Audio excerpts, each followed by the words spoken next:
Can you see the slide?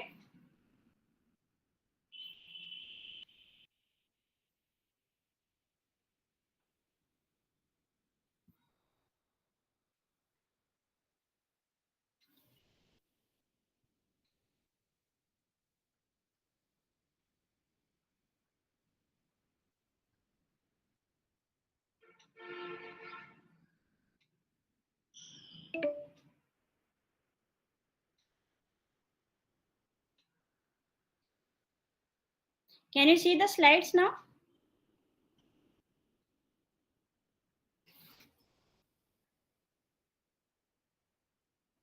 No, ma'am, we don't see the slides, ma'am. Please share it again, maybe. It's already recording, ma'am. It's already recording, so we can start.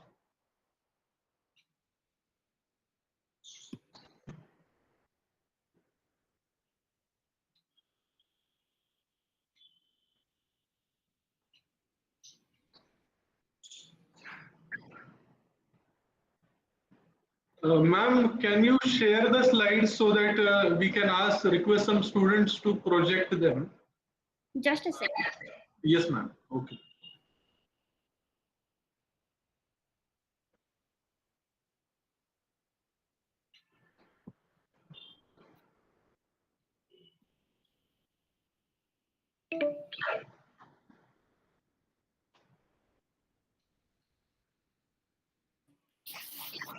Is it visible now? Is it visible, Pragati? No, sir. No, sir. No, sir. Okay, it might be that only my system might have a problem, but then. Jayesh, I'm sending it to you. Please Yes, share ma'am. from your end. Yes, ma'am. Yes, ma'am. Pragati, are you there on your laptop? Yes, sir. Okay. Ma'am, you just send me, ma'am. We will do it. Yeah, okay. Yes.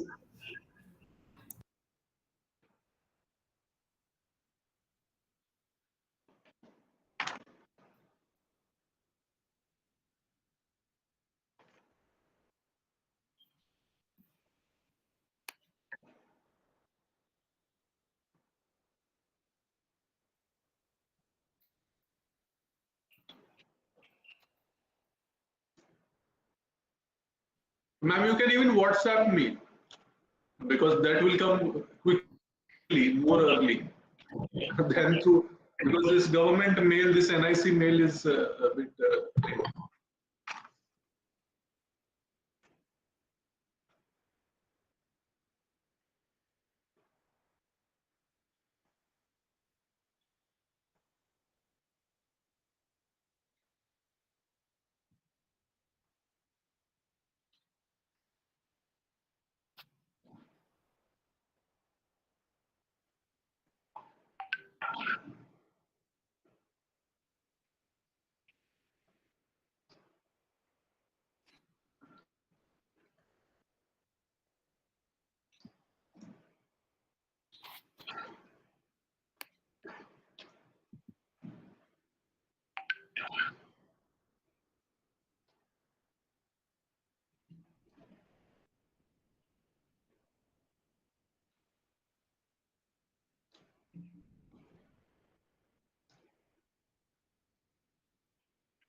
Did you receive? Ma'am, it's via mail or WhatsApp, ma'am? WhatsApp. Oh, yes, ma'am.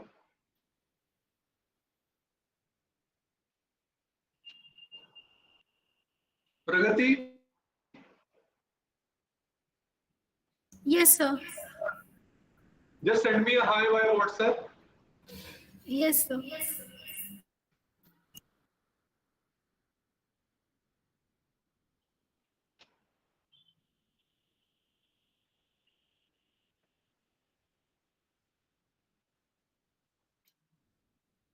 Are you able to open it? Yes, yes, ma'am. Yes, ma'am. Just 2 minutes, ma'am. Yeah, yeah, sure, sure, please.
Pragati, have you received it?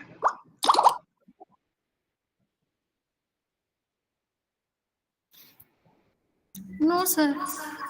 Just 1 minute, okay?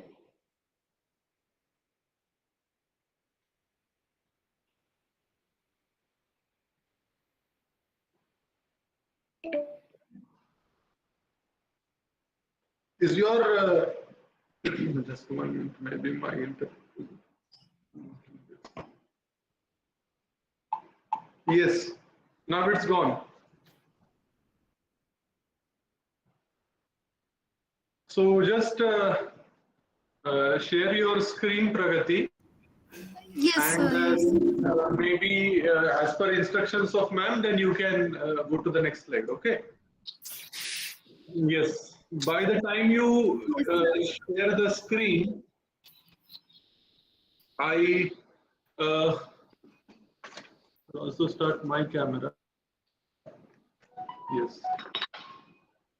And first of all, welcome you, ma'am. Thank you for accepting our invitation and coming here to guide our students. Our students are from different backgrounds, like they are not from environment science background. Their bachelor's is in either architecture or civil engineering or planning. So because of that, this subject, this economics and all these things are we have done, but at a very small level. Maybe their understanding of economics is as limited as law of demand, law of supply, factors affecting demand, factors affecting supply, maybe marginal cost or something. So up till this is the understanding. But then this subject, which is environment economics, this subject is extremely important for them to understand that since environment planners plan for different eco-sensitive areas or different biodiversity hotspots, generally that is the rule of an environment planner. So in such a context, it is extremely important for them to understand what is the economics behind all these environmental goods or these resources, man-made as well as natural resources which are there around. So this subject is taught to them, and today's lecture is going to be very important since we are going to speak something about the valuation and assessment of ecosystem goods and services. So I take this opportunity to introduce Professor Dr. Nayak. She is an professor in the very reputed institute, that is the Indian Institute of Technology at Roorkee. and I'll just read out some points for you all to understand. We all have heard her from the online, the YouTube.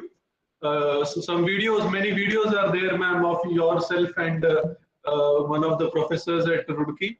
So I have heard them. Many of you also would have gone through them. Uh, just a single minute.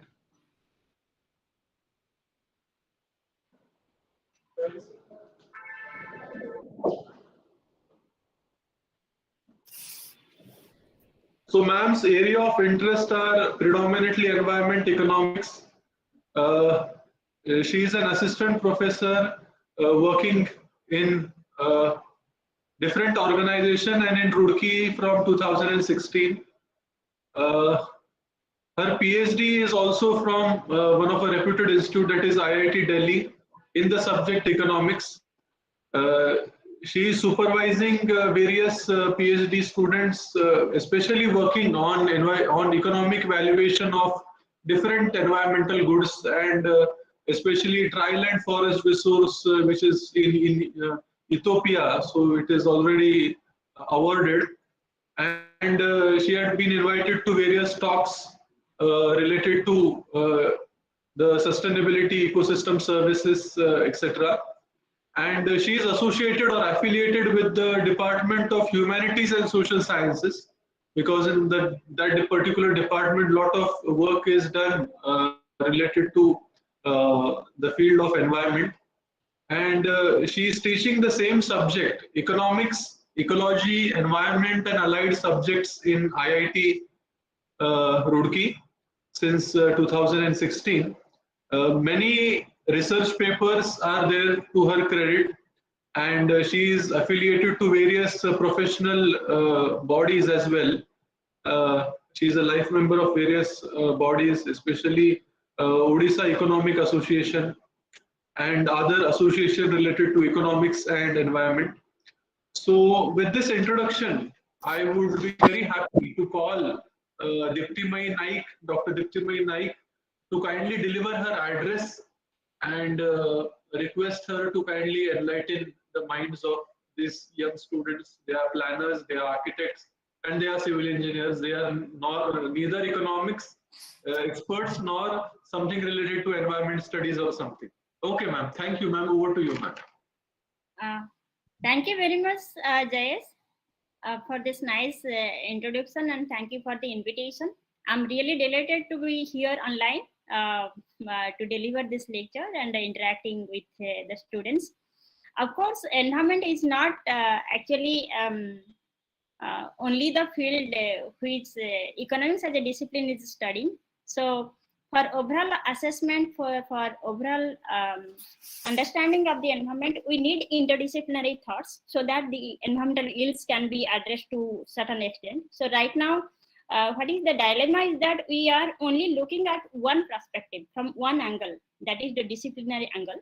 And that might be the case that we are late in fixing many of the environmental issues till date. So this would be a very nice platform that many interdisciplinary students are here. We can exchange the knowledge about a particular thing or related to environmental issues. So in that way, I think it would be a good understanding from this class that I am expecting. Okay, so I think we can start now. Can you please share the slide? Yes, ma'am. Pragati, can you share the screen now? Yes, sir. Yes, yes, ma'am.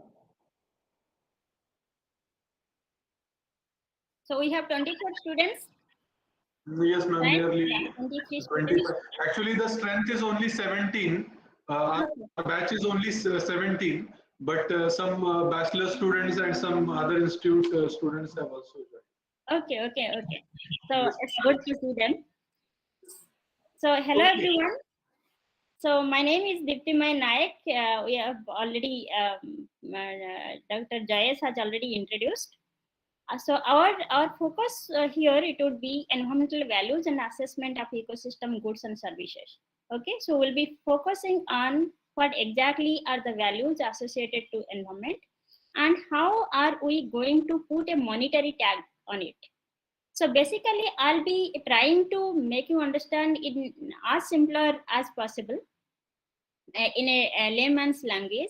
But obviously, sometimes I have to use some technical language which is dominantly from the economics background. So if you face any difficulties, kindly stop me over there, and we'll be discussing about that. Okay.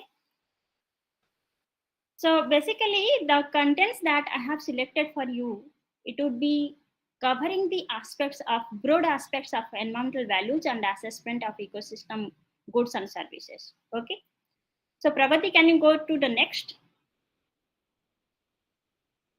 So we'll be discussing what are the typology of environmental values.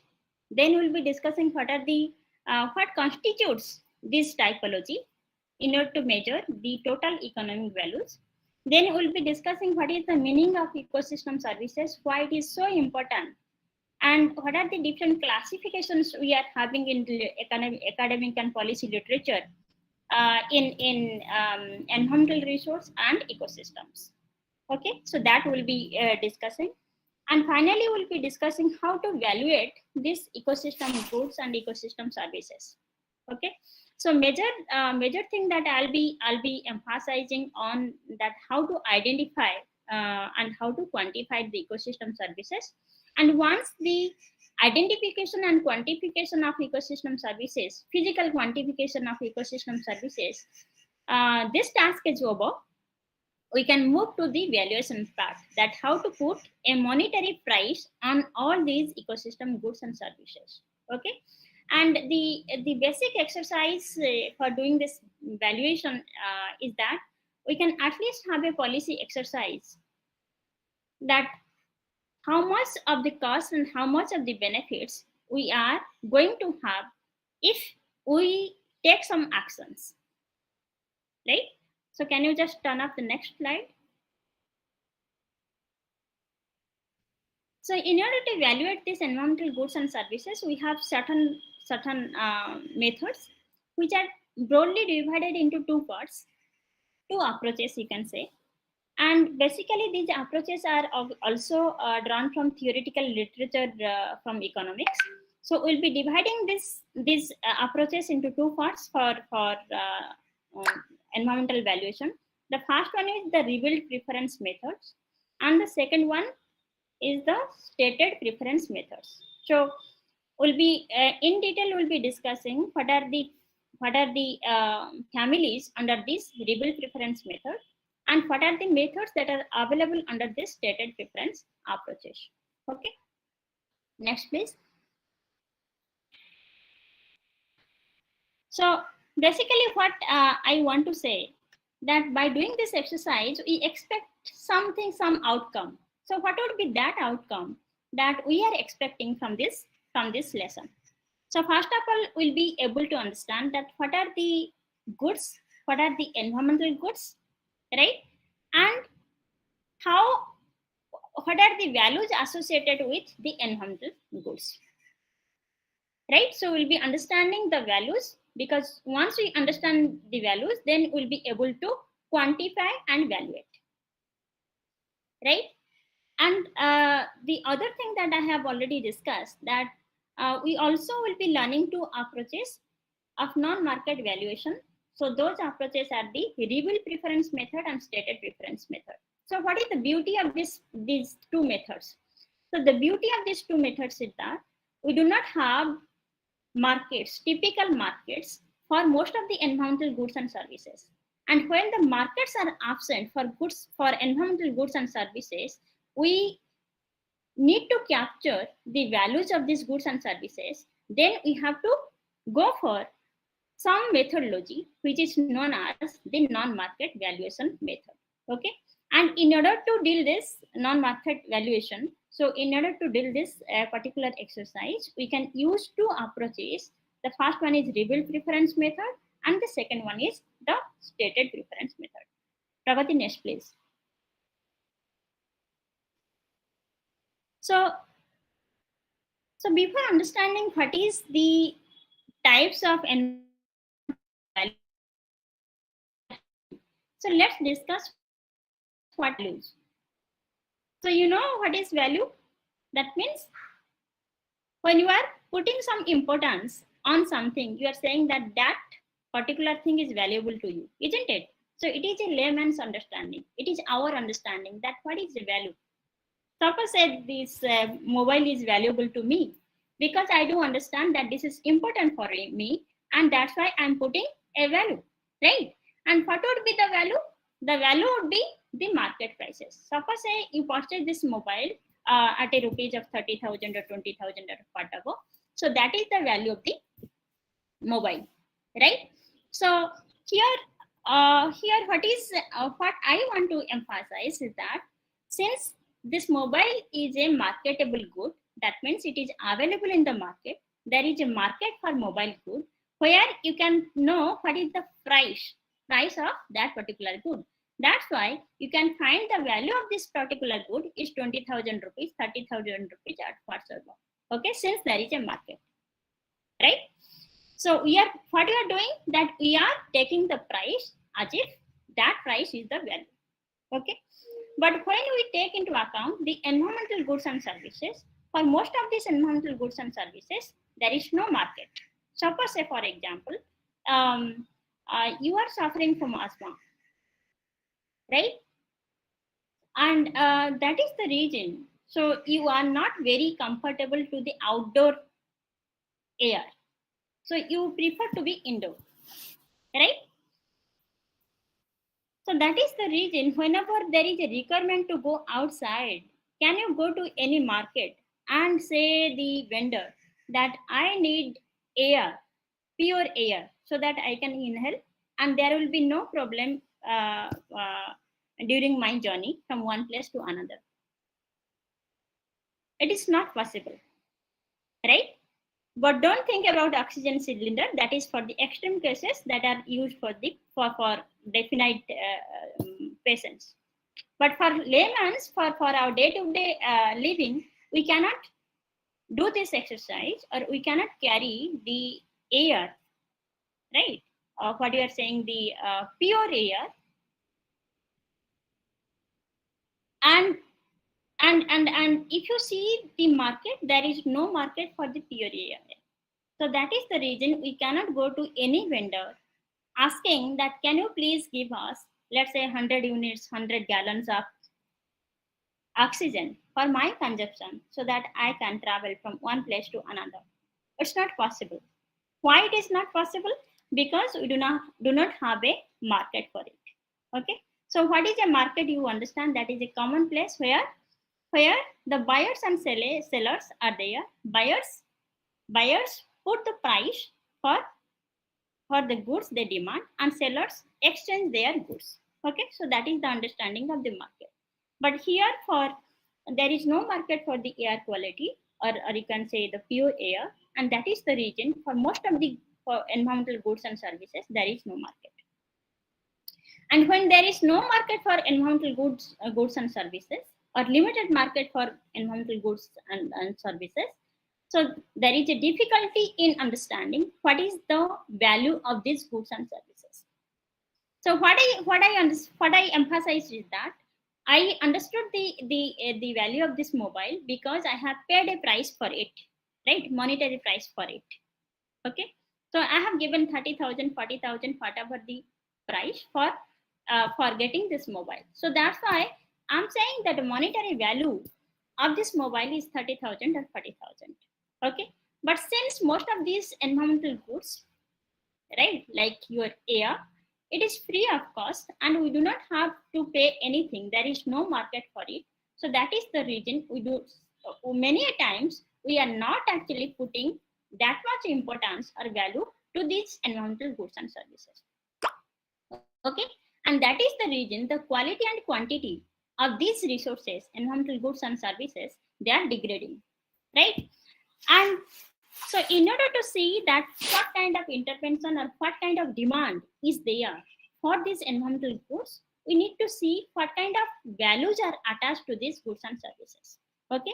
So the idea behind the understanding of environmental values is that we must know what is the monetary value that we are attaching to different environmental goods and services. Okay. For that understanding, we must understand what is the different values, environmental values that are associated, right, for these environmental goods and services. Okay. So understanding this aspect of environment, and there is no market for it, the goods, the environmental goods and services, and there is no market or almost limited market for these services. We can now must understand that there are different values that are attached to these goods and services. Okay, so the first value is known as the use value. So what is the use value of any environment good or any environment service?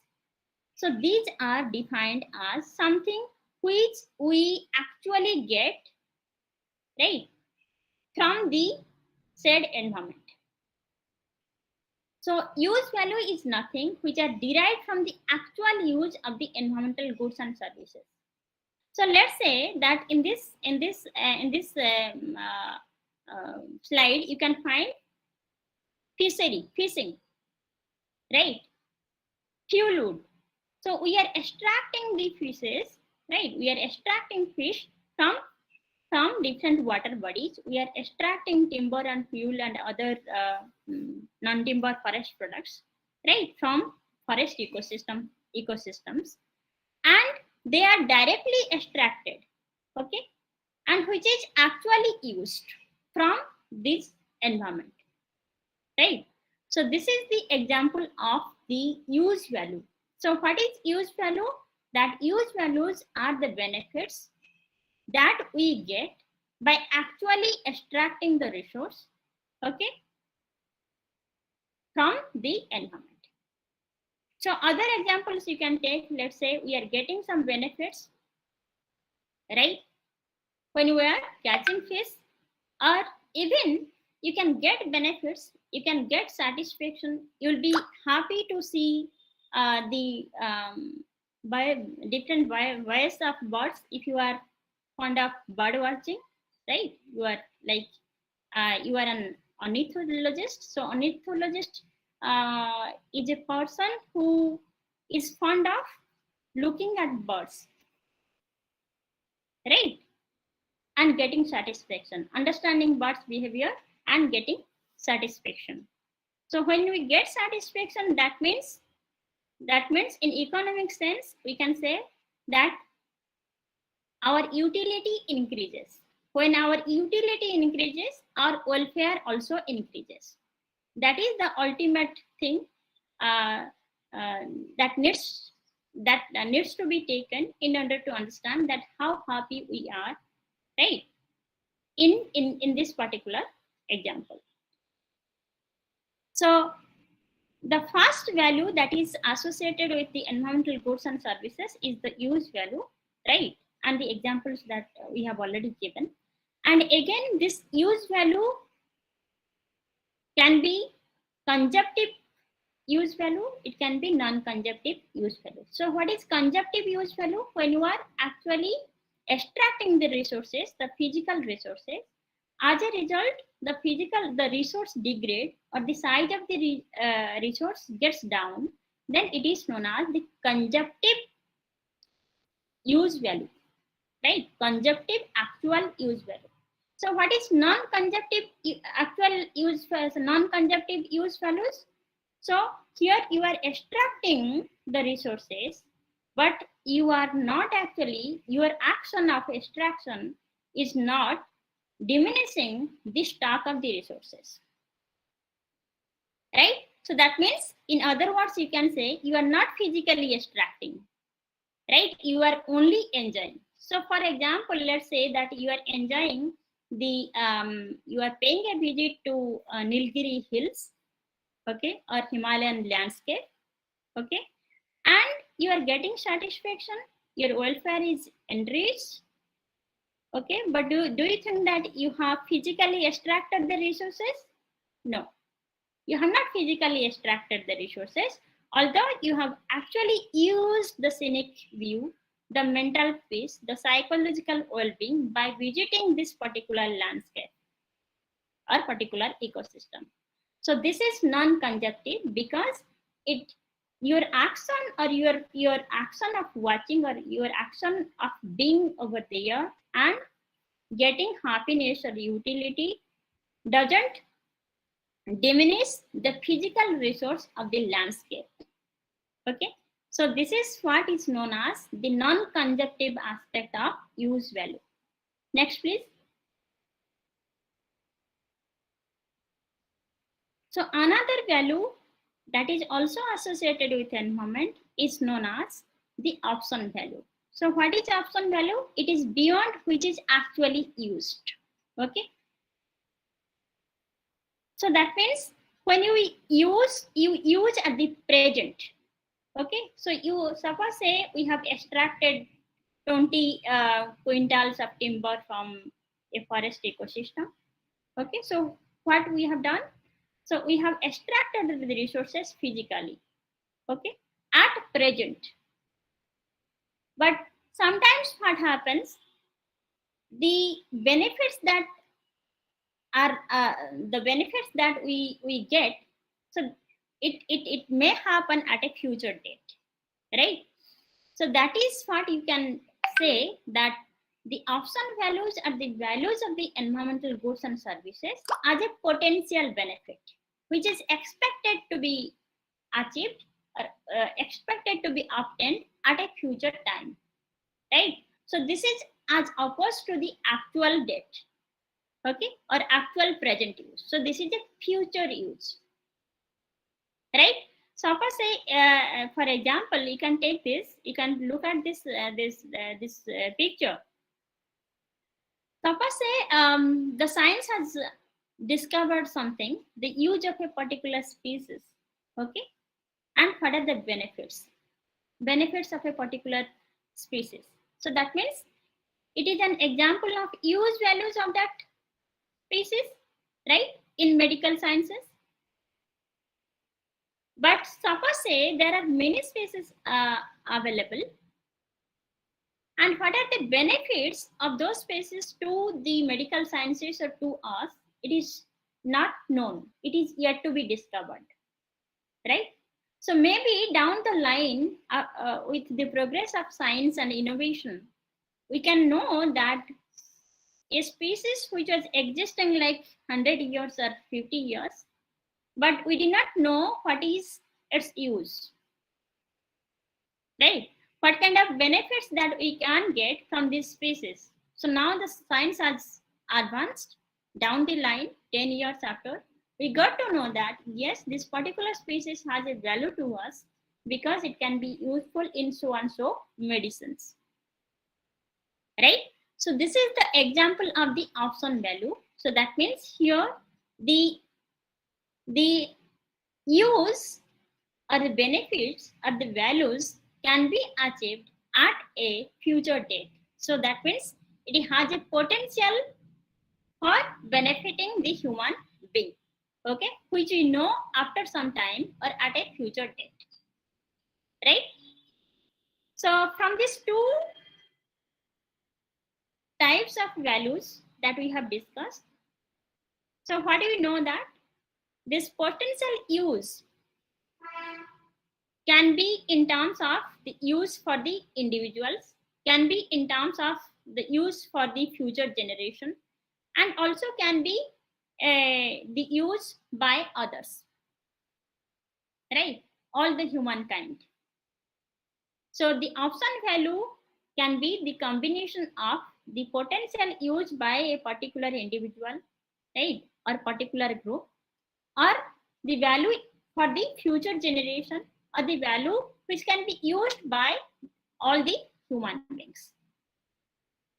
Okay, so we are now clear with what is the actual use value or use value, and second we discuss what is the option value. Next, please. So apart from these values, we do have the other values as well, which we need to consider if you want to know what exactly is the value, monetary value of a particular environment good or services. Okay. we have right now discussed only two types of values, actual and the option value, right? So one is the use at present, and the second one is the use that can happen at the future date.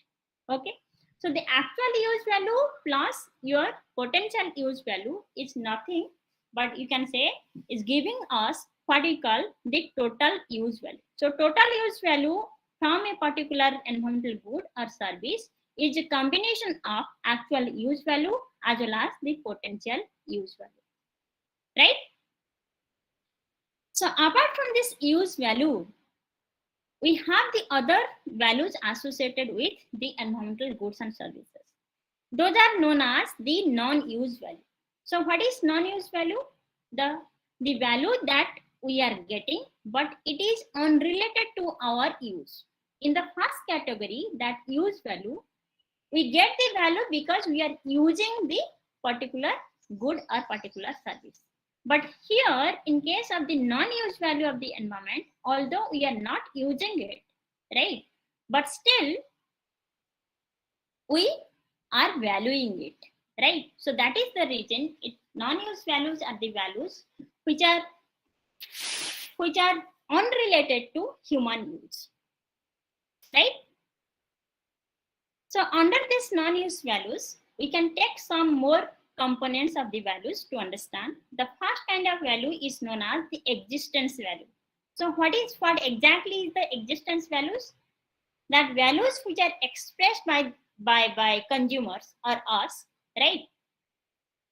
But those values are unrelated to the use of the environment at present or even at a future date, right?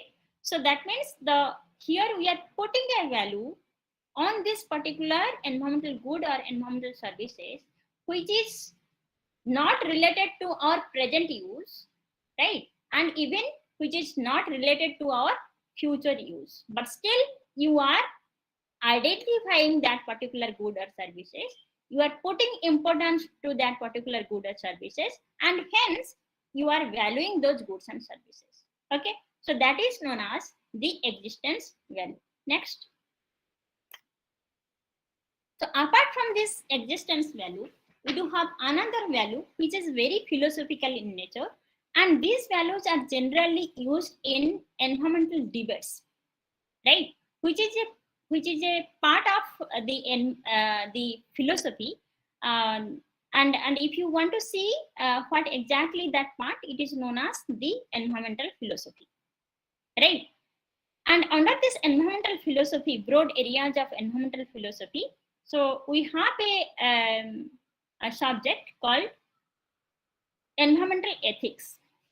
And if you see the literature of environmental ethics, we can find different philosophical values, different broad values, right, of different goods and services. And one of those values is known as intrinsic value, right? So what is intrinsic value? So which is intrinsic values are those values which is obviously unrelated to use. Obviously, it doesn't depend on whether you are recognizing, acknowledging the value or not, right? It is unrelated to human perception. It is unrelated to the human preferences. It is unrelated to the human use. So that is the reason intrinsic value is more philosophical in nature.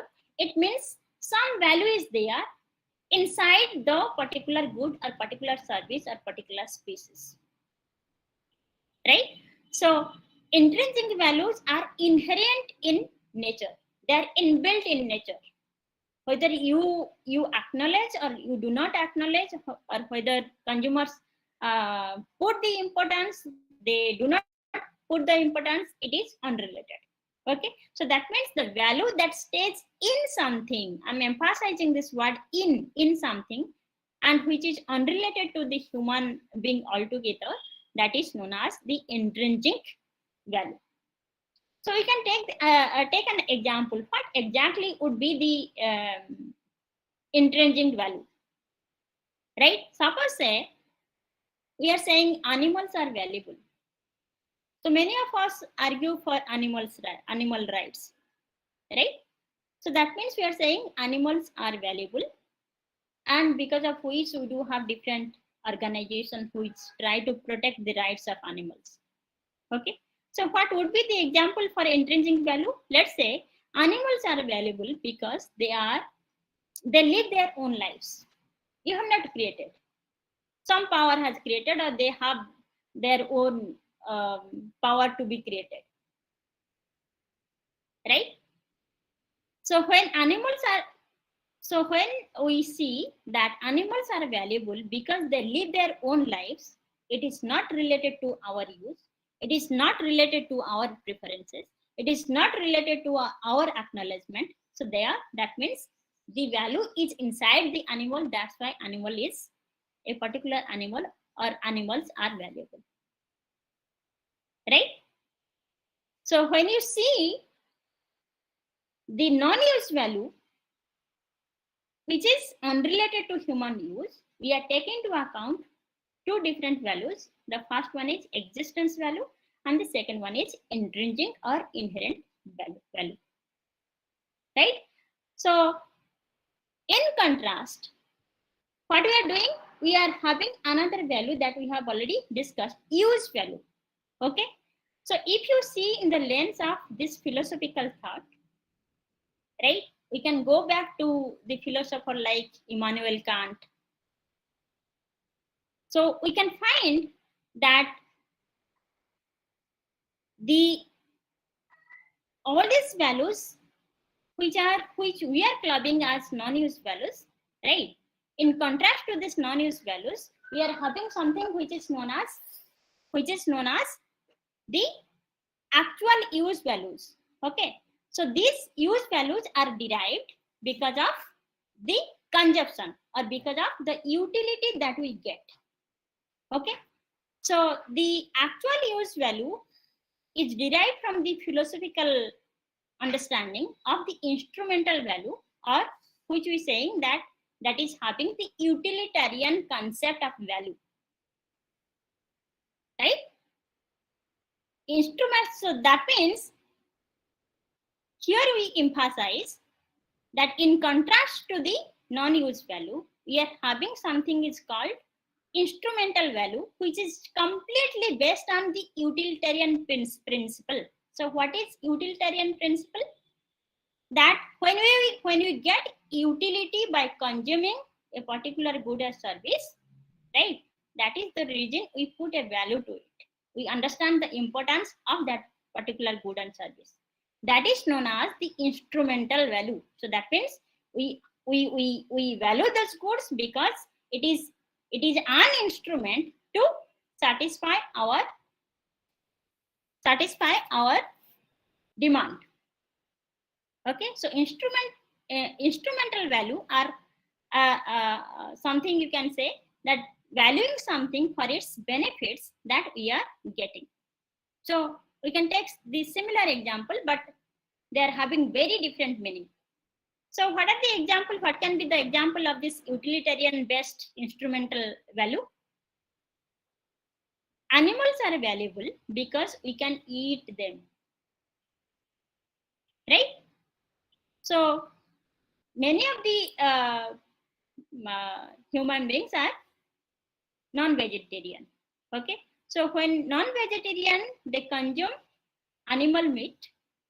Okay, and that is the reason we say that animals are valuable because we can consume them.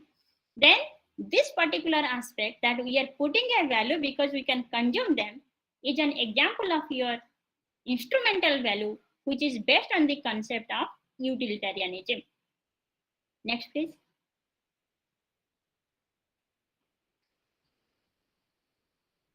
So again, as we understand that in the non-use value, we are taking into account two values. One is existence value and second one is intrinsic values.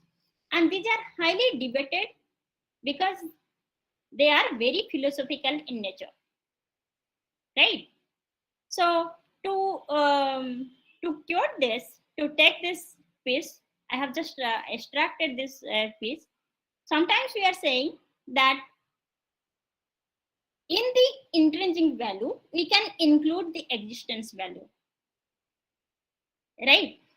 So that means although they are the part of non-use value, but this existence value is not equivalent to intrinsic value. Although this existence value can be a part of the intrinsic value,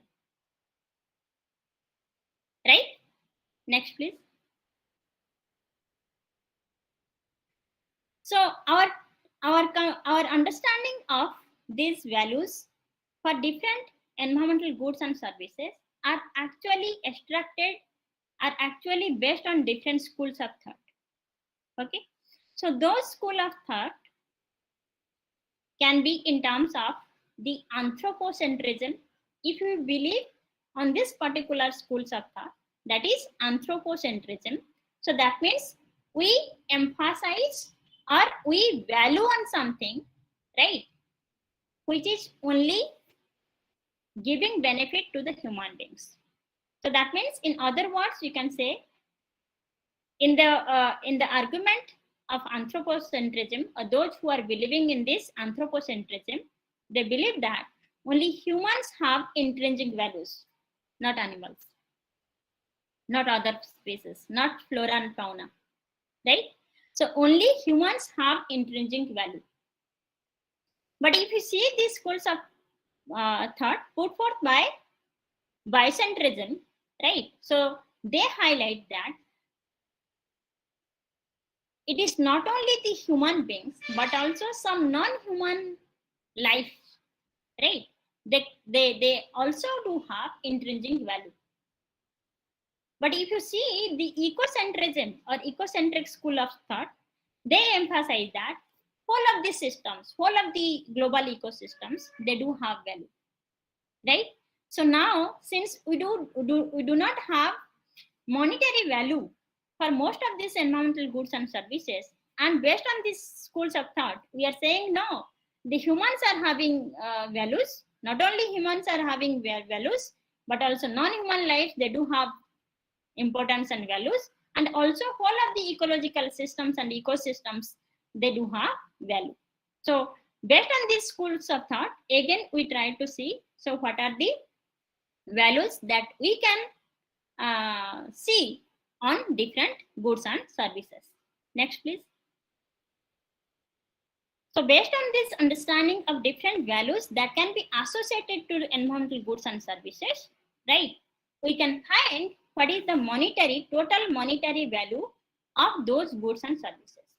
If you have to, let's say, suppose say, we have to capture what is the total economic value of a forest ecosystem. Suppose say you are given this task, that what is the economic value of the forest a particular forest ecosystem in your locality, right? So now you'll be thinking that why we need to go for this exercise. What is the necessity of estimating what is the economic value of the forest in your locality? So this is because we do have a trade-off. Resources are limited. Since resources are limited and we do have many wants to satisfy, so we have to trade off with one want for other, right? And in this example, that the forest, existence of a forest, it is related to land use, and land is a scarce resource, you know it, right? So now the problem is that we need some developmental aspects, okay, or you can say developmental infrastructure, like national highway. In your locality, you do not have access to the national highway, and that is the reason there is a demand for extending this national highway up to your locality, okay? But for that, what you have to do, that there is a space scarcity, and only this developmental work that is your infrastructure development can happen at the cost of the forest. That means you have to now cut down this landscape forest ecosystem, and we can convert this particular forest area into what? Into national highway, and the project can be passed then, right? But before doing this exercise, we need to understand what is the cost benefit aspect of this particular forest ecosystem. What will be the cost benefit aspect if you are converting this particular ecosystem into, let's say, the developmental infrastructure like your national highway? Okay, so if you want to see what is the cost and what is the benefit, cost and benefit, first of all we need to see what is the benefit, right? How to find out that what are the benefits that we are getting, or what is the value, right, monetary value of this particular forest ecosystem. So that is the reason now the policymaker has given the task to you as a student, as an expertised institution. You are given this task that you have to find out what is the monetary value of this forest, right? Then only you can say that whether the existence of the forest is beneficial to you, or developing this particular area into, let's say, national highway will be more valuable to you. So in order to compare, since there is a trade-off, right, trade-off of these resources among different uses, so that's the reason we need to do this exercise to find out what is the total economic value of the forest. Okay, then what kind of values or what kind of uses or what kind of the importance that you need to take into account in order to find the total economic value of the forest? We have to take into account the use value, right, in monetary terms, of course. We have to find out what is the non-use value. In the use value, we have to see that whether it is actual use value or whether it is option value. Actual use value means whether the benefits that we are getting at present and the benefits that we will be getting, or there is an option to get benefit at the future date. So both are identified and both are taken into account. So for doing this valuation exercise, the first step is that we must able to identify the values associated with a particular ecosystem good or ecosystem service. Okay, and again, this actual use value can be direct use, it can be indirect use. So what is direct use? Let's say you plucked an apple from an apple tree, right, and consumed it. So it is direct use value because your action has diminished the stock of apple from the apple tree. Okay, and what is indirect use value? So I have already given this example of Himalayan landscape. Okay, so there you visited the Himalayan landscape, you extracted the utility, you got the benefit, you got the satisfaction, you are now happy. Okay, so although you now are happy and your utility has increased, your welfare has increased, but you have not extracted anything physically.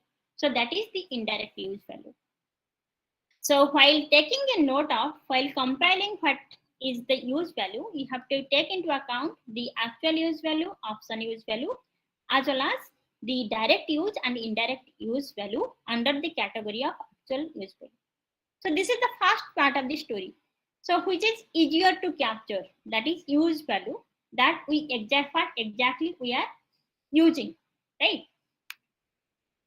In contrast, there is another component that is non-use value, which is unrelated to use. So these are existence value and others. So in others, we have taken into account bequest and altruism. So what is bequest? That for the future generation. What is altruism? We care for the others. That's why we put a value. Let's say we are concerned about the blue whale, And you know that blue whale is one of the species, very valuable species, which is in endangered condition. That means their population is very quite few, right? So although there is no scope that you will be visiting at present, or there are no scope that you will be visiting at a future date, but you think that somewhere, someone or some groups, they are really very happy if this species is going to be preserved. So that means you care for the others. You have developed a motive which is called as altruism. You become altruistic. You care for others, right? So that is the altruism values. Okay. So now you are clear that if you have to capture what is the true total economic value of any environmental good or services, what kind of exercise that you have to do. Next, please. So here I have taken an example of the forest ecosystem. Okay. So suppose say you have to, as I have already briefed you, you have to find out what is the total economic value of the forest. For that region, what kind of values that you are going to capture. So you are going to capture use value. Okay. So when you are saying that we are going to capture the use value, that means we have to identify those values, right, that we get from the forest ecosystem. So what is the use value? The value, so it can be in terms of the perceived value that we can easily find out. Like let's say we perceive that forests are very important for maintaining water quality. Forests are very important for water recharge. Let's say they also are very helpful in maintaining air quality. So this is based on what these are something which are based on something which is beyond our perception, right? These are theoretical. We may perceive, we may not perceive. It depends upon our scientific knowledge and scientific understanding. Okay. So in use value, we take into account, or we have to identify those aspects which are called the non-perceived aspects of values. Apart from this, we need to take into account those values which are very easily acknowledged by everyone. Forest benefits because we can get timber. Forest benefits because we can get nuts, we can get seeds, we can get different fruits, vegetables, right? There are many things. So everyone will be acknowledging that. Okay. So that means they are valuable because forest ecosystem provide all these facilities. Okay. So we have to identify those. Apart from this non-perceived and primary, we can also take into account something which is called the secondary values. What kind of values we can associate?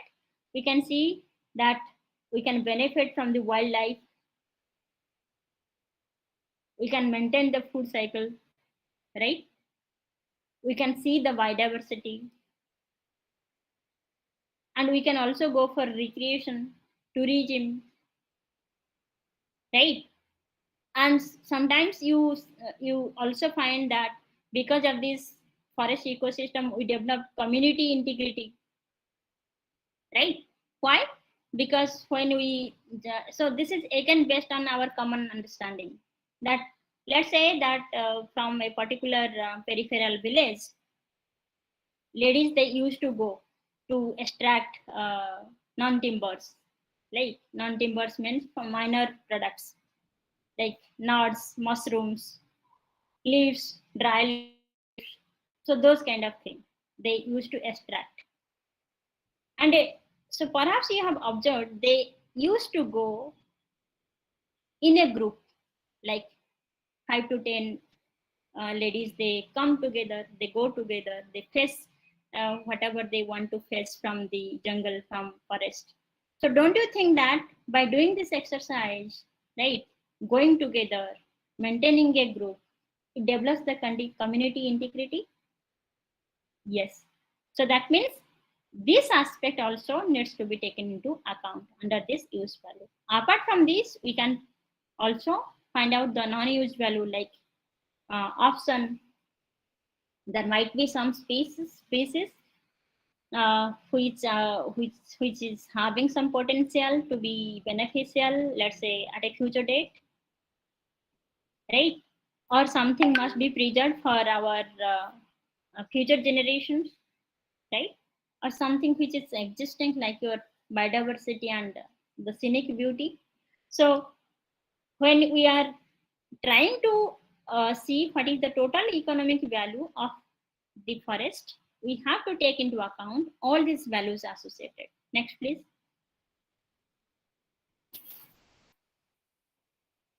So here I'll be very brief in explaining it. I have already told you that resources are scarce, right? And for consumption of different ones, right, in order to satisfy our different ones, we need to consume these resources, right? So that means there is existing a trade-off relationship for different purposes of our consumption.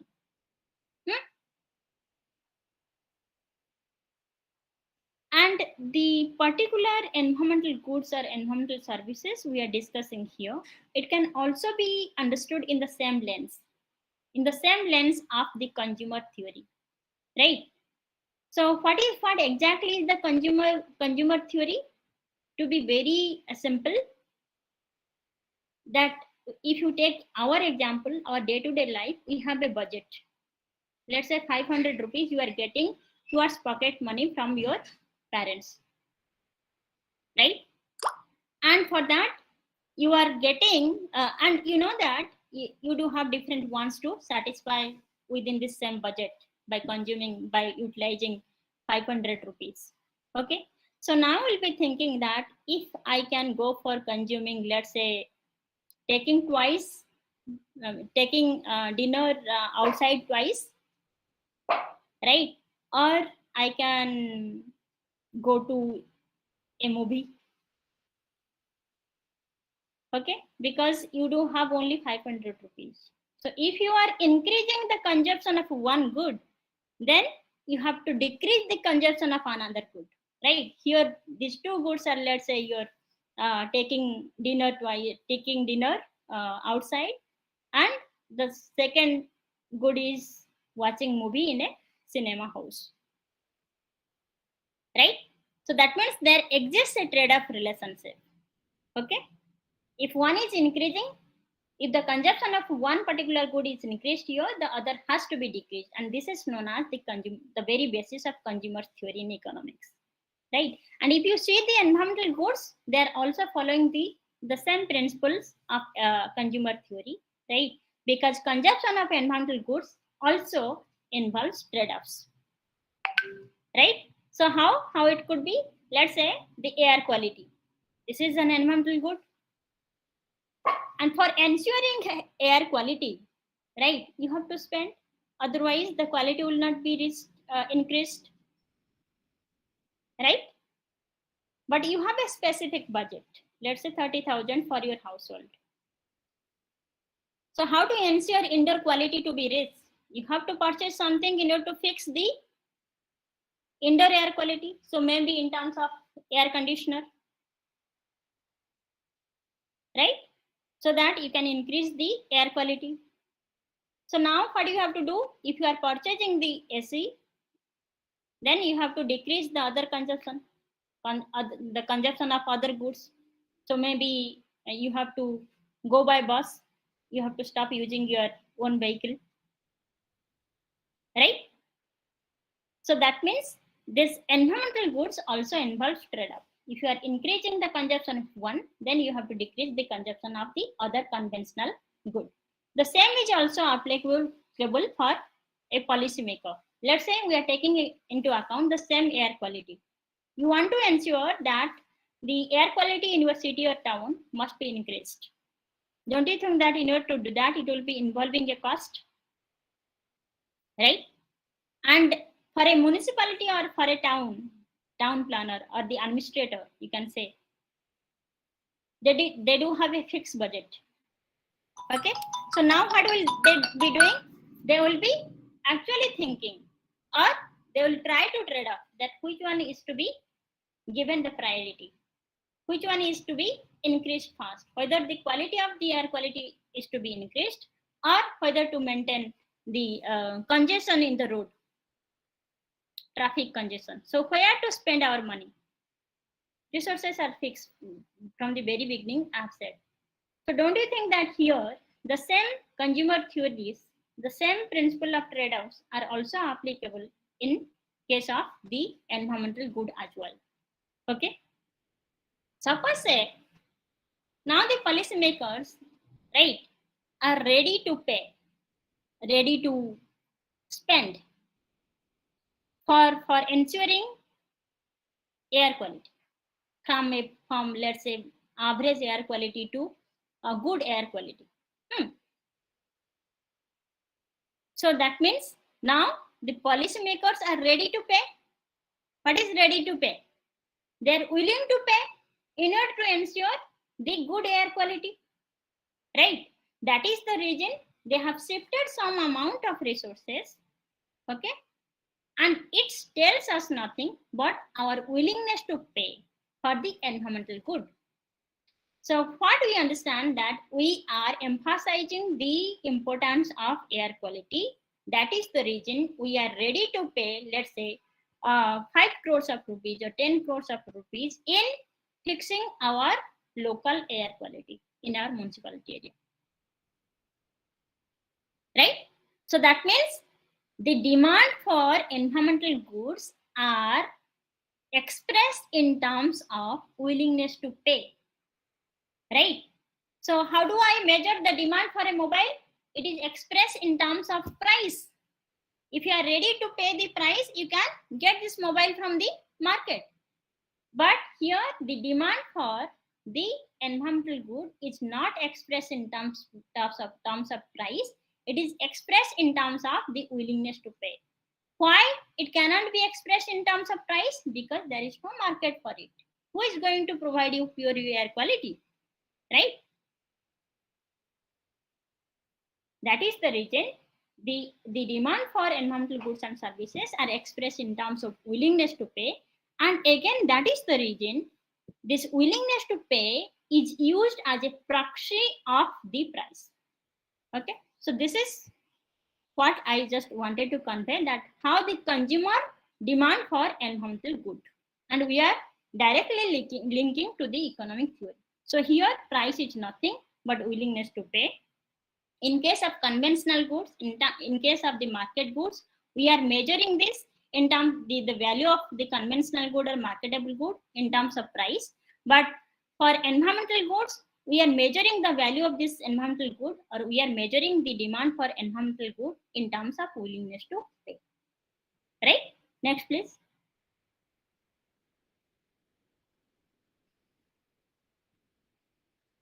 Yeah, you can go down. I have already explained. You can go down. Next, please. Next. Next. Yes. So here we are repeatedly saying about goods, services. So what is a good? The material that satisfies human needs. And that is the reason we say the utility is increased. That is a good. What is a bad? The material that decreases our satisfaction. And that is the reason it provides this utility, this benefit. Okay? Provision of good air quality is a good. Increased pollution is a bad. So now you'll be able to define what is a good and what is a bad. In order to understand this particular good, in economic sciences, we are taking into account two fundamental characteristics, right? In order to understand the nature of the good. The first one is known as excludability, and second one is known as rivalry. Next. So what is excludability? We can say a particular good fulfills the characteristics of excludability if it is feasible and practicable to selectively allow the consumers to consume the good. For example, what is excludable? Perhaps you have used the toll roads and there is also open road, right? So if you decide to ride on the toll road, you have to pay a price, toll fee, right? You have to pay the toll fees, then you can ride on the toll. So don't you think that those who do not have any means to pay toll fee, or those who do not want to pay the toll fee, okay, so that means they will not be allowed to consume the good, that means using the toll road, right? So this is the example of what is known as excludability. So we are systematically doing some exercise so that we can allow certain consumers to consume the good, and we are disallowing certain consumers not to consume the good.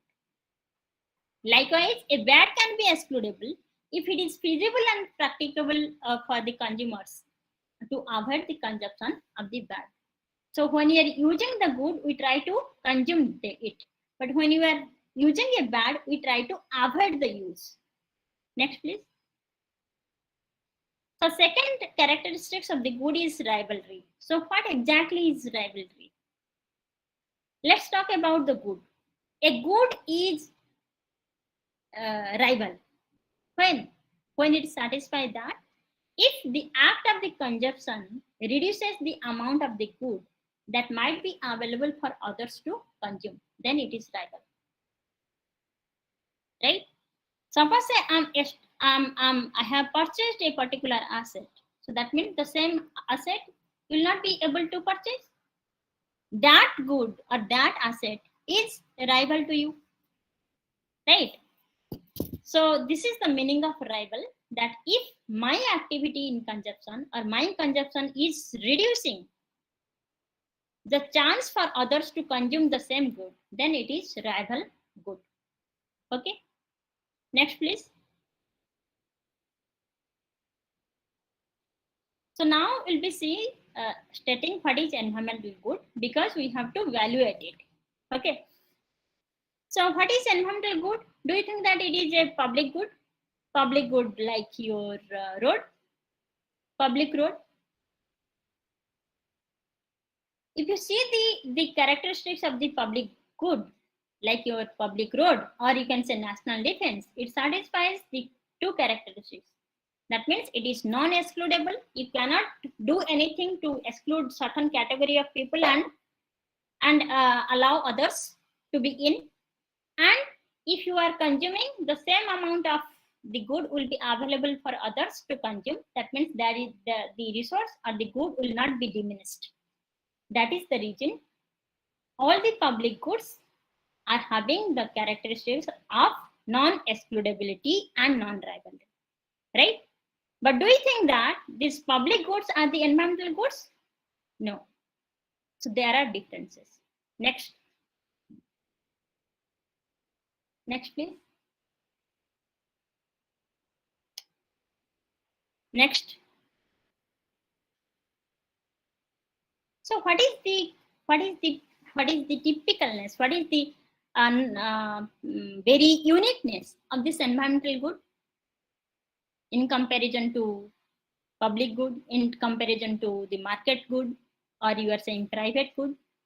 The first unique feature of this environmental good is that there is no market, non-existence of market. Okay. So just like I said that there is no market for the air quality in India till now. Although there are some certain very rare examples nowadays we are developing, just like you can say particle matter emission trading in Gujarat, they have developed. the trading for particular matters, right? 2.5, 1.5. So that means they are trying to develop the market, but it is not applicable, or we cannot find in a common marketplace, right? So the unique characteristics of the environmental goods is that there is no market, that or non-existence of a market, okay, to derive the demand. The second characteristics could be unique supply. Do you think that the private vendors, are they going to supply air quality? No. And even the government cannot supply AR. Although the government can interfere, the government can intervene by different mechanisms to regulate. So who is supplying? Obviously the nature is supplying, so it is unique supply, right? And the third characteristics is that there is high amount of uncertainty associated with the provision of environmental goods. Nature changes, right? So maybe 5 years back, 2 years back, you might have observed a very beautiful landscape. And today, because of some natural disaster like earthquake or something, you will not be able to find that, right? So if the system is not there, ecosystem is not there, the services or the goods that we are expected to get will not be available. So that means there exists very high uncertainty in provision of this environmental goods. And moreover, of course, it satisfies two other characteristics, just like your public goods. They are non-rival. You are extracting, when you are extracting the environmental good, right? Your friend can also extract the same good. Your friend's neighbor can also extract the same good up to a certain point. And then resource will degrade. Okay, so that is the reason initially we'll say that the environmental goods are also satisfying the same characteristics just like your public good, like non-rivalry and non-excludability.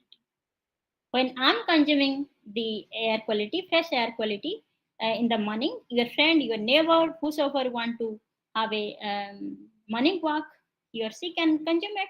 So that means no one can exclude it. So these environmental goods also depict the characteristics of non-excludability. Right? I hope you understand and you will be able to differentiate between what is a good, what is a public good, and what is an environmental good. Okay.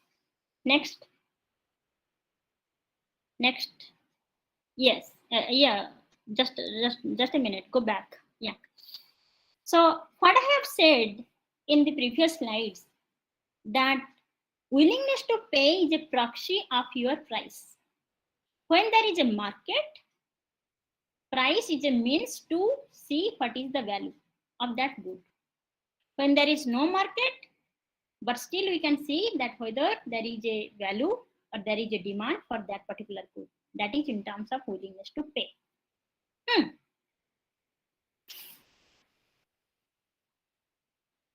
So here we'll be introducing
And there are some. Yes, ma'am, you are in. Yeah, No, yeah. no, you are audible and it's in, ma'am. Please continue, ma'am.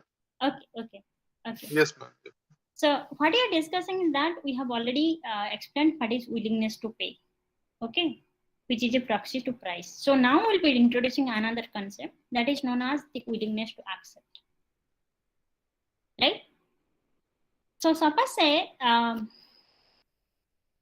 you have to bear the cost of the environmental bad. Right? Then apart from willingness to pay, you can also use the concept of willingness to accept. Right? So what exactly would be those willingness to pay and willingness to accept, and when these two concepts can be used? So it depends upon what is the situation. Okay. So which situation? Suppose say you are going to get benefit out of because of some environmental good. So when you are going to get the good, right, something which will be increasing your utility and welfare, then you will be ready to pay for it. That is willingness to pay. But if those good will not be available to you, then you must be compensated, isn't it? That is the name, which is that concept is known as willingness to accept. When you are not getting it that you are supposed to get, and now you are losing, you must be given some compensation, right? And what would be those compensation amount? That it depends upon your acceptance, willingness to accept the compensation, right? For bearing the losses or for not availing the good, right? So this is what is known as willingness to pay. So both willingness to pay and willingness to accept can be taken into account in order to measure changes in the well-being, okay, or the welfare. Okay, so that means here we are emphasizing prices and the marginal willingness to pay and willingness to accept, that equivalent. Why we are saying marginal? Because if you have to increase one more unit of, let's say, this air quality, right? Then what is the willingness to pay? What is your willingness to pay, or what the society is ready to pay if the air quality is increased by 1 unit, right? You are capturing those 1 unit, and for capturing this 1 unit or the last unit, additional unit, so generally we use the concept of marginal. Okay, so prices and the marginal willingness to pay and the marginal willingness to accept are equivalent. Only the prices are meant for the conventional goods in the market, and marginal willingness to pay and marginal willingness to accept are for the environmental good, where we do not have any market mechanisms. Next, please. Yeah, so we can go. Yeah, we can go to the diagram. Yes. So here we just wanted to know what is the market demand for the environmental good. You understood many aspects of these environmental goods now. So see, if the price is P star, okay, just like this, if the price in this given here is P star, okay, and you are going to consume OQ amount of environmental good, okay, then how much of amount you have to pay? Price multiplied by quantity, that is the cost or expenditure. So the total expenditure for getting the OQ amount of good, it is now this area, this rectangle, 0, P star, then touching this demand curve and touching Q, which is denoted as the area under 1. So this is your total expenditure. Okay, but by consuming this OQ amount of your environmental good, you have to spend one area, right? Area which is marked by 1. But what is the total benefit you are going to get if you are consuming OQ amount of environmental good? The benefit is that one area plus some other area for which you do not have to pay, right? So that area is the 2 area, which is denoted by 2 area, right? So that means for consuming OQ amount of environmental good, you are actually ready to pay, or you are actually willing to pay what amount? 1 plus 2 area, right?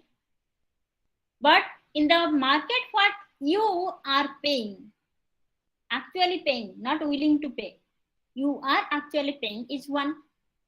So don't you think that you are in surplus? You are ready to pay more amount, but you are actually paying less for getting this benefit of OQ. Okay, so that means we are having a surplus, and that surplus is known as the consumer surplus. Okay, so when OQ amount of good is consumed at a price OP star, you have to pay this amount of money, then you are in a surplus. Surplus, what is the surplus amount?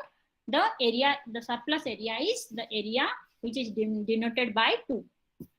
Next, please. So now let's suppose say that prices fall. Prices fall from P star to P high. Okay, of this environmental good. What will be happening? Price fall is a good for the consumer or bad?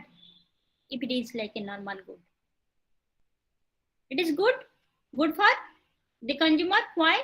Because the consumer surplus is increasing. Okay, so based on this concept, we try to see what is willingness to pay and what is willingness to accept. Okay, so when the price falls, the consumer will be better off, right? So now the consumer, in order to get the price fall, right, a decreased price, the consumer will be willing to pay to secure the fall in price, right? So that is known as compensating variation, right? And how much the consumer would be willing to accept if the price doesn't fall? It is known as equivalent variation. So based on this equivalent variation and compensating variation, right, we have developed this, or we understand the concept of willingness to pay and willingness to accept. Next. We have already discussed this, willingness to pay and willingness to accept. Next, go to next. Next. Yes. So how to measure the benefit and how to measure the cost? We can measure the environmental benefit or benefit from the environmental good in terms of willingness to pay and willingness to accept. Okay. So willingness to pay are used for securing the benefit. Willingness to accept are used for foregoing the benefit. Again, willingness to pay is used to prevent the loss, and willingness to accept is used for tolerating the loss. Okay, so that this thing you must remember. Next, please. You can directly go to the valuation side. Yes. So what we have discussed is that we do have different environmental goods and also different environmental services. What kind of services are there? The services which are generally immaterial, they are intangible. Okay, so they can be in terms of, let's say, different components, right? The systems, biotic and abiotic. Okay, or you can say that ecosystem services can be in terms of different processes and conditions through which we get some benefit, right? So when we get some benefit from the ecosystem's function, then it is known as the ecosystem service. Climate regulation, right? Climate regulation happens because of the ecosystem, different ecosystem, like your marine ecosystem, you do have forest ecosystem, you do have agricultural ecosystem. Because of the interaction of these systems, various systems, right? We are, or the nature produces some functions. Okay, and also from those functions we get benefits, which is known as ecosystem services. So when ecosystem function provides some value to the human beings, it is known as the ecosystem services. Next.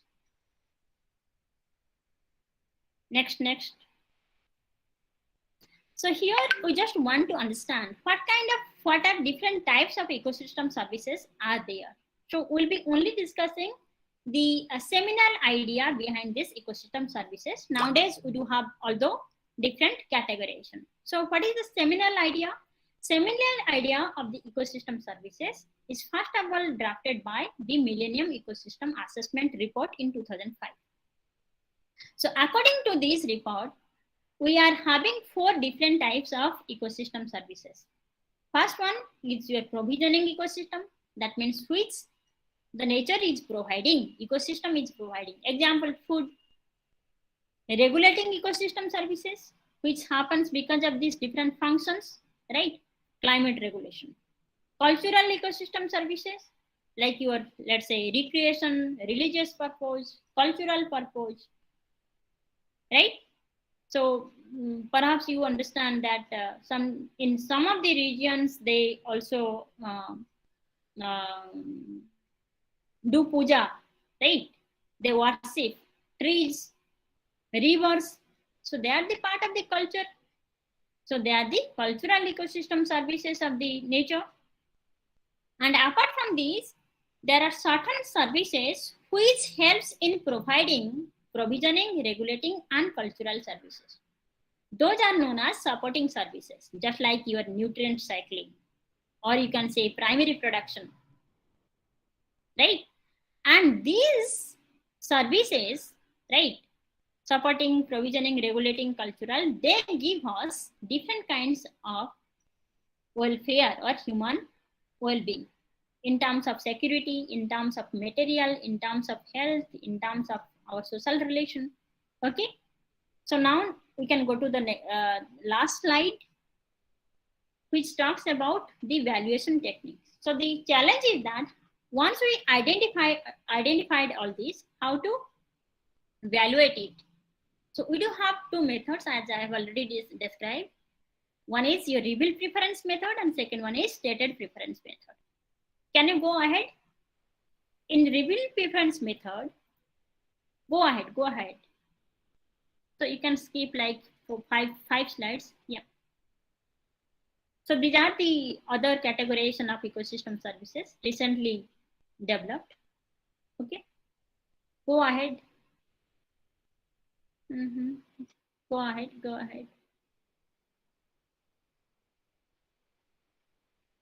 Yes, go ahead. Yeah. Yes. So what is revealed preference method? Go ahead. Next.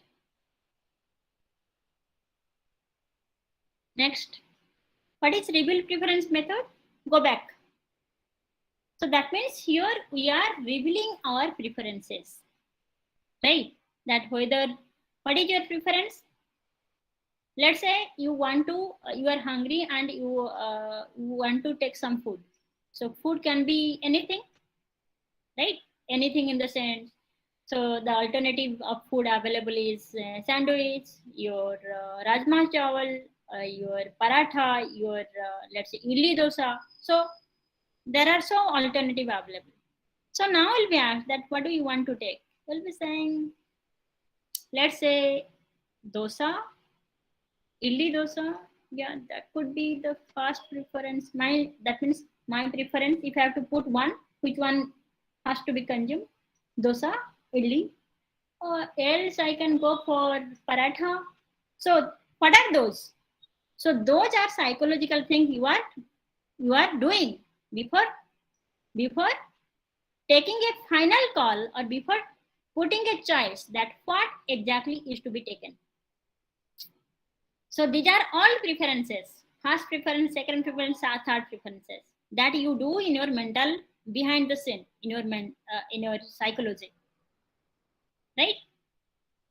So what exactly is the choice? Choice is the final one. So after doing all this preference exercise, right? Mental hard work. So I'm finally choosing or taking idli dosa or dosa sambar, whatever. Okay, so that is the preference. So what is reveal preference method? Here,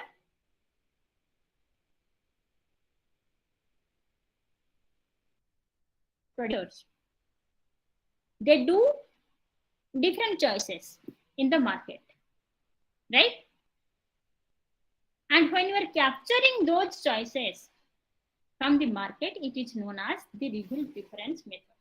Because here we are trying to estimate environmental values based on the preferences which are revealed by the consumers and producers, right? So that is the reason these methods are also known as, look at the surrogate markets. What is surrogate market? That analyze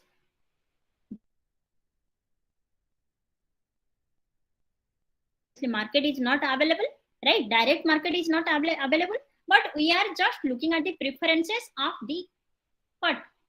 Individuals or consumers. Example. For example, there is no market for, let's say, what? Water quality, air quality, right? So that means don't you think that we can put a value to the air quality? Yes. How? When you are purchasing an air conditioner, and for air conditioner, there is a market. Or let's say, what is your, how do you value water quality, right?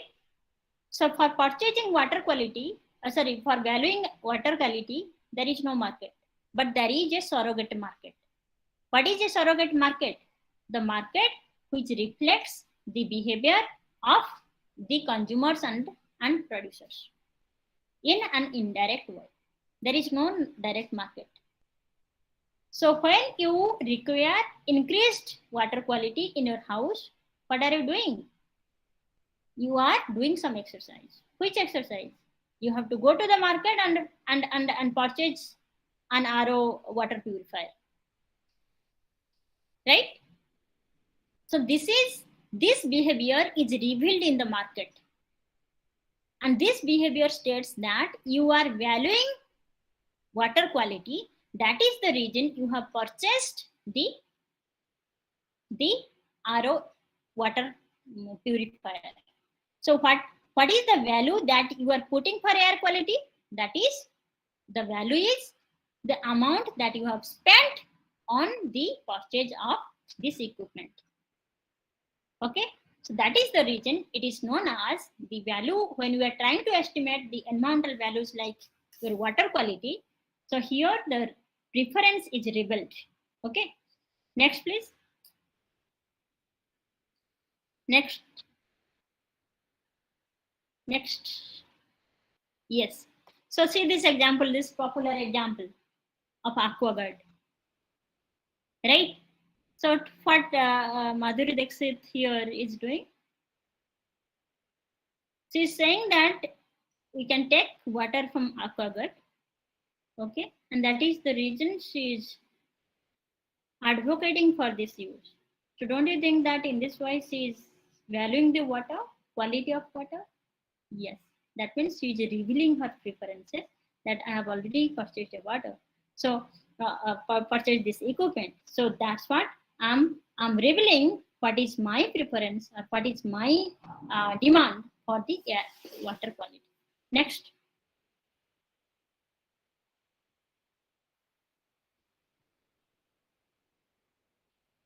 Yeah, we can skip this.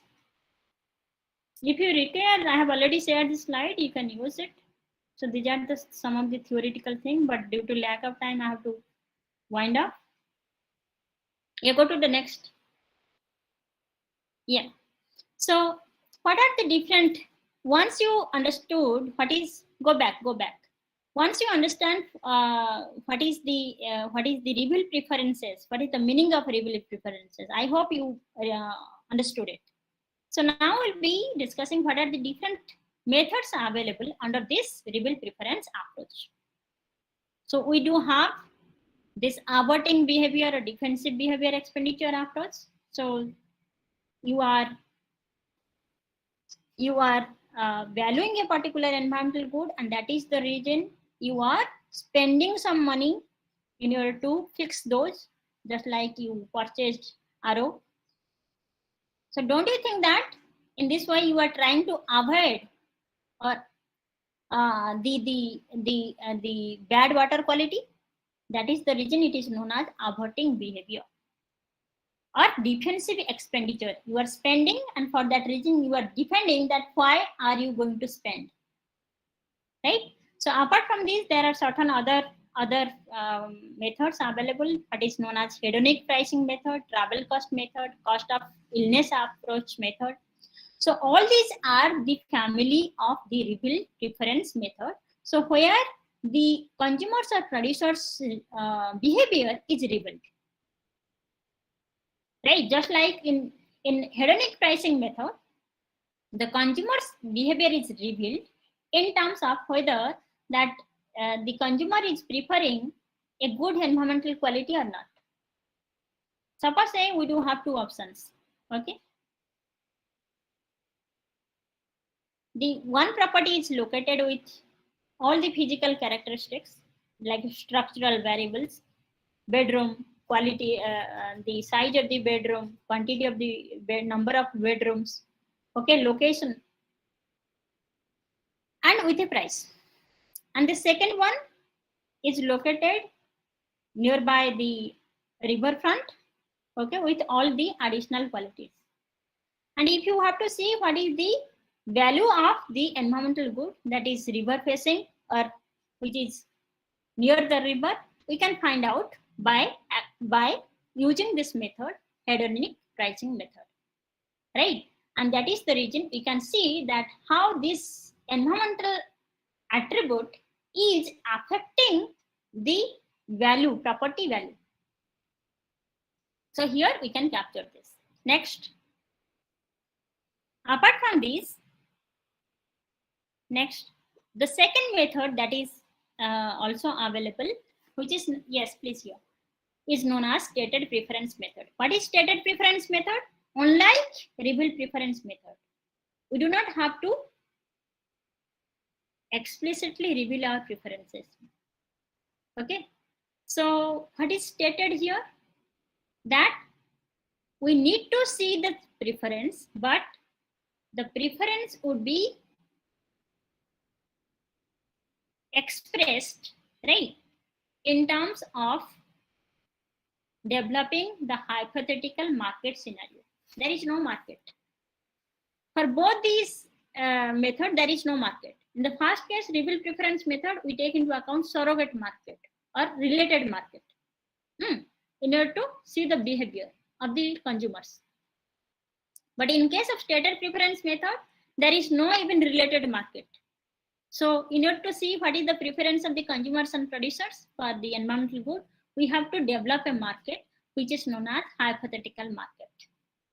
Okay, so the difference between these two is that when we can use the rebuild preference method for capturing the use values, right? But for stated preference method, we can use this method for use value as well as the non-use value, like your let's say intrinsic value, okay, bequest value. So we can use this method, stated preference method. So what exactly is the hypothetical market that needs to be developed? And that is the reason we are saying it is stated. So it means here we need to take into account or develop with this scenario, hypothetical scenario. Suppose we are just asking some groups of person that whether are you satisfied with the existing air quality? They would saying, let's say no. So do you know what is the existing air quality? Let's say this level. Do you want increased amount or the increased quality of air quality? Yes. If you want to see increased air quality, how much of amount you are ready to pay for it? So that means you are now narrating, you are developing a market scenario before the respondent. Okay, and accordingly you are observing their preferences. Okay, so this is how the stated preference method or survey based method, right? And it is highly hypothetical, but the benefit is that it can capture both the use value and the non-use value. Okay, so with this I am stopping here, and we can take some questions. Let's take another 10-15 minutes for questions. You can stop here.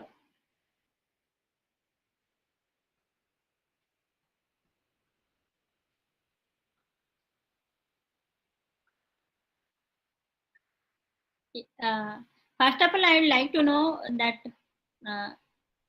whatever I just discussed here, is it understood? Is it clear? I'm just highlighting the points that we discussed. Yeah. I can see Sakshi, whoever is there at least. Ashwati, Sakshi, Karan, Manasmita, Mukti, Pragati, Divya, Naik, Sakshi Kori. I can see all these students. So please contribute or please ask, or is it clear? Sakshi? Yes, sir. Yes, sir. It is clear, sir. Do you have any So are there specific? any questions? Yeah. Sir, actually, I have one doubt. Yeah, please. Can you please keep your video on so that I'll be feeling, yes, it's physical life, face-to-face interaction. Are you comfortable? Otherwise, it's okay. Ma'am, Okay, no problem. Ask the question. Okay. yes, ma'am. We are sitting in the classroom actually. Okay, no issue. Yeah. Please ask a question. Rivalry.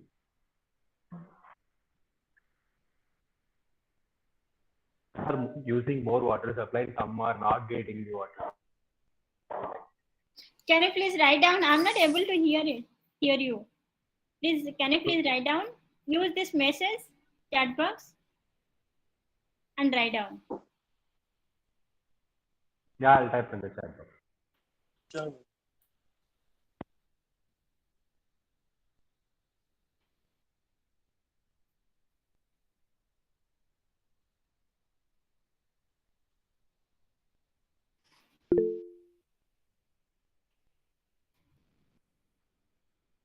In the meanwhile, if you have some additional questions, students, please write down here in the chat box so that we can process it and be quick in the interaction.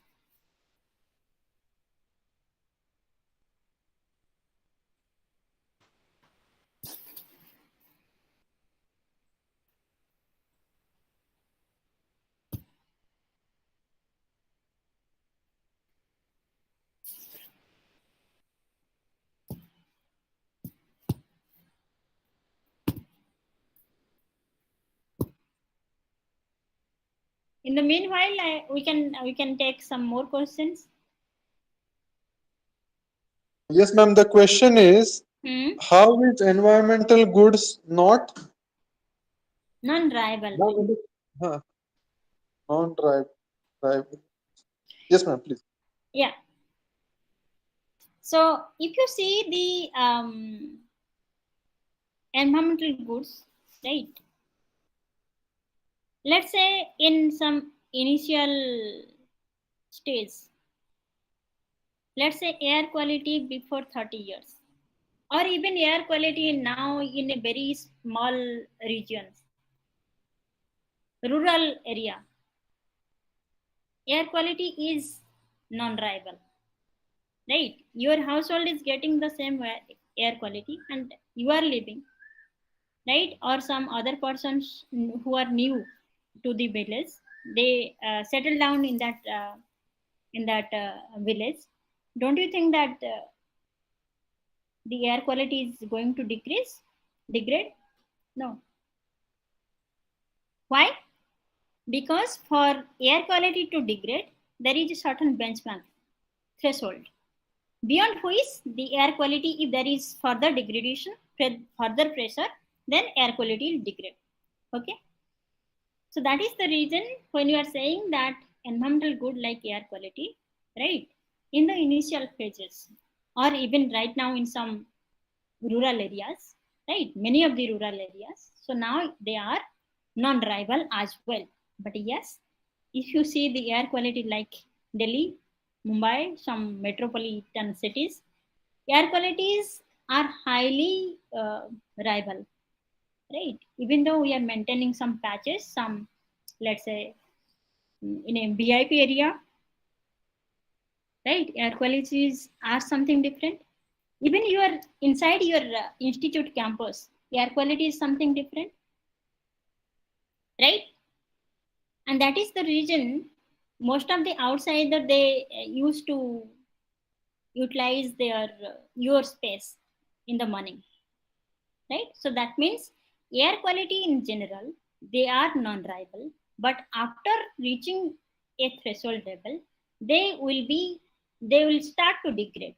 Okay, so that means they become rival.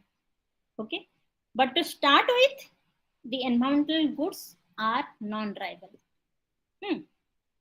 I understood your question. Yes, ma'am. Yeah. Thank you. Did you get? Yeah, ma'am. Yeah. Yeah, till a threshold is reached, there is no problem. That means the air quality is non-rival, right? Yeah. Yeah. Okay. Yeah, Yeah. But once the threshold is reached, like Delhi, Mumbai, the other Kanpur or other areas, even in southern part, you can find out some big cities. So there, the air qualities are really rival. Okay, but most of the most of the environmental goods, they are of non-rival, not rival, right? Yes, ma'am. Yeah. Okay. Got it, ma'am. Thank you. Yes. Thank you. Yes. So any other questions? Hello, ma'am. Yes, Mukti, please. Yes. Yeah, So am I please. audible? Yes, Mukti, you are audible. So in the starting of the lecture, while you are giving an example of the use value and the non-use value of environmental goods, you mentioned the examples of ornithologists. Like you said that they take the direct use value from the bird watching that they enjoy. So like from what I can understand is like when we are talking about direct use value, like we are able to directly accumulate the value of the stuff, like from the direct use of selling of fishes and everything. But how is Their ornithologists, their use values, actual use values, indirect. okay? Okay, Indirect. indirect. Okay, ma'am. I might Because have heard wrong. yeah, for direct use values, you are directly consuming it. Okay, you are extracting and consuming it. But here you are not extracting the same. I mean, if let's say 100 students are there without hampering the birds, they will be still there.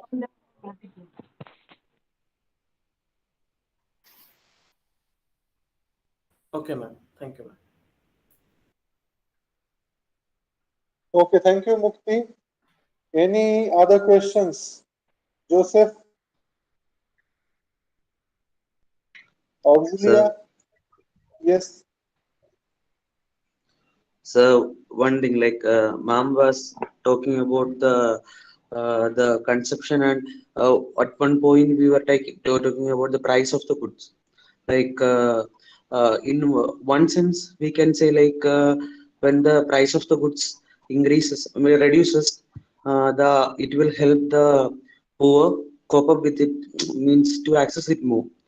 But also along with that, when the prices are low, the consumption will increase, and by that way, the impact on environment will increase. But by improving the poor, also we can improve what impact the poor has on the environment. In that sense, what can we say about that? By reduction of price, will it positively affect the environment or negatively affect the environment? So here, first of all, I'd like to clarify it, that we are assuming this good to be normal good, right? So what is a normal good? When price increase, demand would decrease. When price decrease, demand would increase, right? So this is the characteristics of a normal good. So apart from these normal good, there are other goods as well.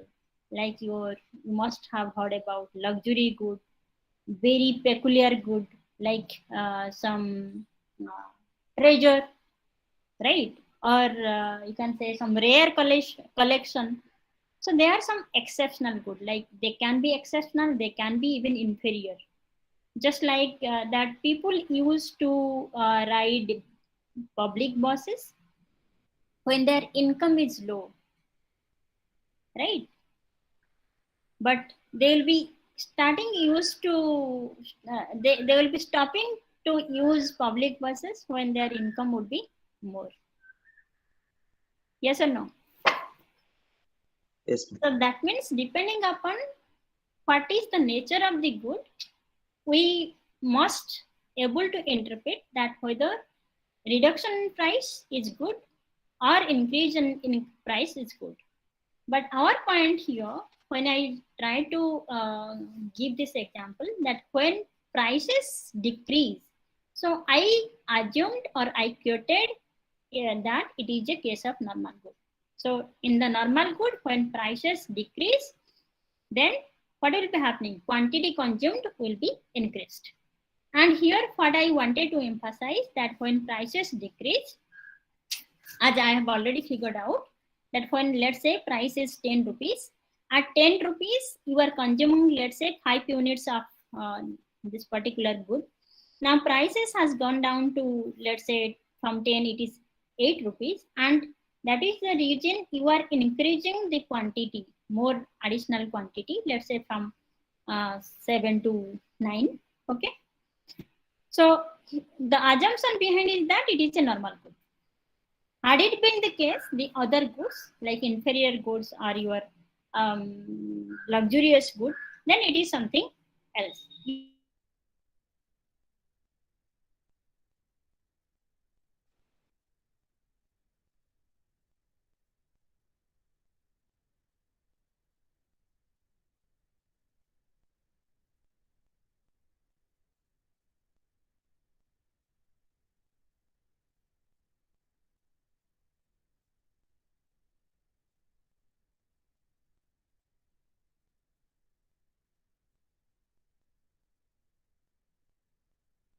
Sakshi, can you hear me? Sakshi?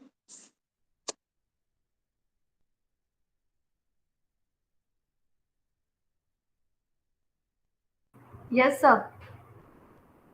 I think ma'am is having a problem. Hello. Okay. Okay, let's wait for 2 minutes. Please. Can you hear me? Yes, ma'am. Yes, ma'am. It's audible, ma'am. Okay. So what I mentioned is that when so what you are asking is that whether every fall in price is good or bad, it increases the utility or consumer surplus or not, right?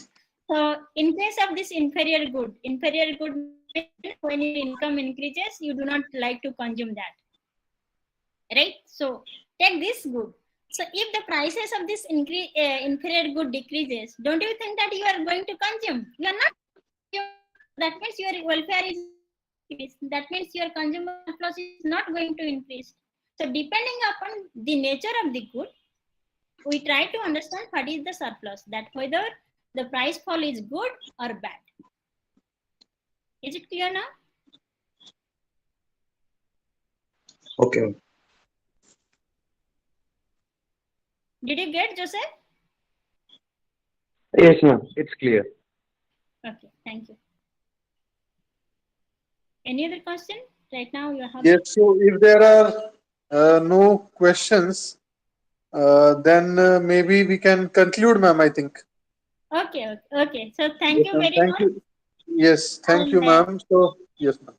yeah, so if you want, you can circulate the slide among the students, so Yes, if ma'am. they can get some value to it.